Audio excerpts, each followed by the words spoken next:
Gibran digugat bayar ganti rugi 125 triliun rupiah ke negara, gara-gara syarat daftar cawapres. Wakil Presiden Gibran Rakabuming Raka dan Komisi Pemilihan Umum, KPU, digugat secara perdata dan diminta membayarkan uang ganti rugi sebesar 125 triliun rupiah dan 10 juta rupiah kepada negara. Hal ini tercantum dalam petitum gugatan perdata yang diajukan oleh seorang warga sipil bernama Subhan. Menghukum para tergugat secara tanggung renteng membayar kerugian material dan imaterial kepada penggugat dan seluruh warga negara Indonesia sebesar 125 triliun rupiah dan 10 juta rupiah dan disetorkan ke kas negara.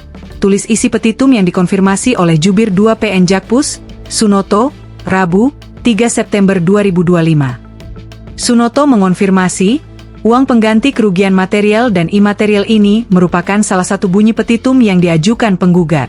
Sebabnya, Gibran dan KPU dinilai telah melakukan perbuatan melawan hukum karena ada beberapa syarat pendaftaran calon wakil presiden, cawapres, yang dahulu tidak terpenuhi.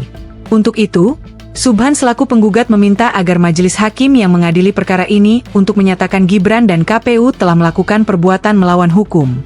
Subhan juga meminta agar majelis hakim menyatakan status Gibran saat ini sebagai wapres tidak sah. Menyatakan tergugat I tidak sah menjadi Wakil Presiden Republik Indonesia periode 2024 hingga 2029, tulis petitum ini.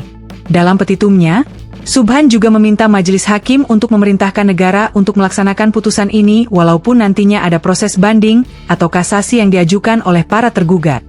Menghukum para tergugat secara tanggung renteng untuk membayar uang paksa, duangsom, sebesar 100 juta rupiah, setiap hari atas keterlambatannya dalam melaksanakan putusan pengadilan ini, ujar petitum lagi.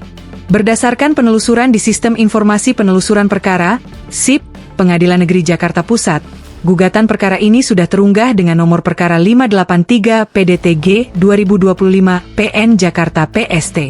Perkara ini disebutkan didaftarkan pada Jumat, 29 Agustus 2025, lalu. Sementara, sidang perdana untuk gugatan ini akan dilaksanakan pada Senin, 8 September 2025. Download Tribun X sekarang, menghadirkan lokal menjadi Indonesia.